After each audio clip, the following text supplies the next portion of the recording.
Religion and World Politics 6.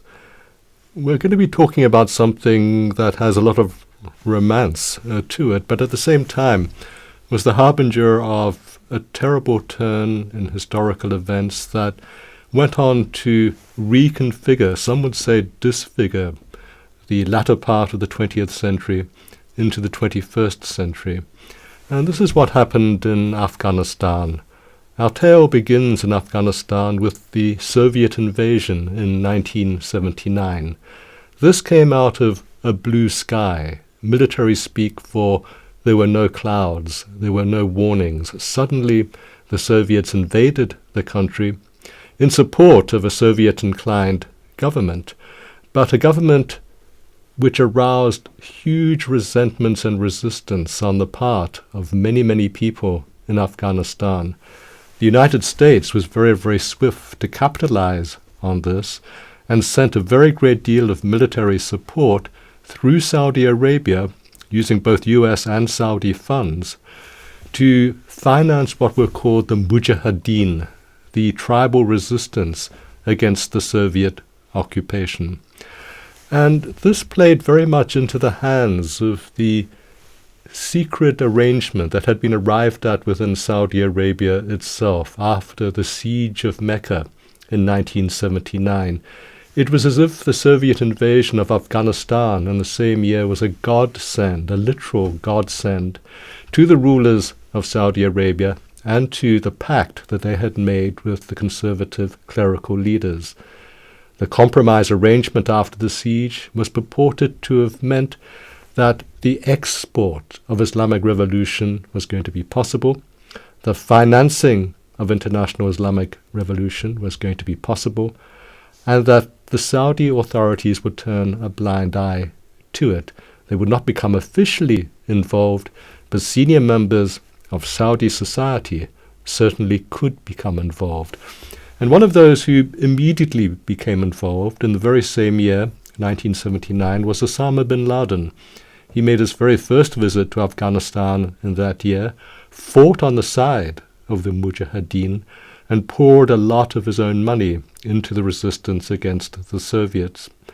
He didn't stay in Afghanistan at that point in time. He went off to foment revolution in other parts of the world, particularly in Sudan, and gained a very great deal of experience in how he wanted to conduct a new form of asymmetric warfare. Along the way, he established what was called the Al-Qaeda Front. This was meant to be a fortress, a foundation for international revolution of an Islamic nature. Events took him back to Afghanistan, and this was because of ferment within Afghanistan itself after the defeat of the Soviets. They withdrew in 1989.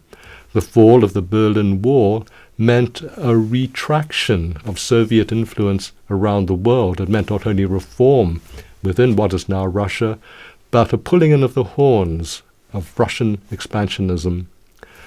They pulled out of Afghanistan, never having been able to defeat the Mujahideen, but the Mujahideen themselves had by this stage become corrupt, flush with arms and money from both the Saudis and from the United States, channeled through Pakistan.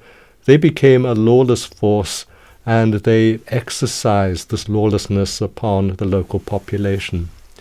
Mullah Omar, a village cleric in Kandahar, someone who had been wounded 4 times and lost an eye in the battles against the Soviets, was exercising his vocation as a village priest when he was called upon by distraught parents to try to rescue their 2 daughters who had been kidnapped by a rapacious warlord leader. And Mullah Omar, inspired by a dream in which a woman asked him to help, launched an attack, a very, very lightly armed, almost suicide attack against the barracks of the warlord, overcame the warlord's armed forces, and hung the warlord. It was an attack against all odds. The chances of success were so minimal that when it was successful, Mullah Omar became a legend. The people he had helping him launch the attack on the warlord barracks were Talibs, theology students, thus the advent of the Taliban. The Taliban rose up as a force, a cleansing force against corruption, and all of southern Afghanistan was very, very shortly in their hands. They launched an attack against the capital city, Kabul. By this stage, they were receiving help from Osama Bin Laden, and Osama Bin Laden, who had now returned to Afghanistan, brought with him the money and the equipment for a successful assault on the capital city itself. Notwithstanding the fact that the capital city at that point in time was in the hands of a warlord with actual progressive attitudes, particularly towards women, he was actually seen as another member of a corrupt fraternity, and he was defeated and driven out. The Taliban were a domestic reforming group. They wanted to cleanse society. They were revolutionary in the sense they wanted to have an Islamic order rather than a secular state. But they had no international policy.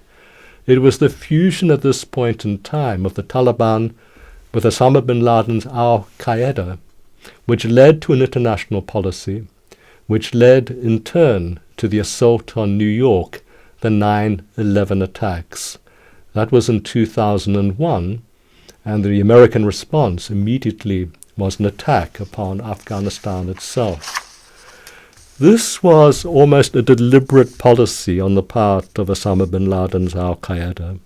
They wanted to provoke the United States into a war against Islam, not just one Islamic country, but against many Islamic countries, so that the spread of military action against other Islamically inclined states or states with Islamic populations in the wake of Afghanistan was almost a godsend to the plans of al-Qaeda. The result was that, as they planned, to have local resistance forces springing up against enemy invasion, Western invasion, that this would expand from country to country, and that recruits would come from many countries to fight against the Western invaders. In time, there would be a conversion to an ideology that was sympathetic to al-Qaeda that would become global.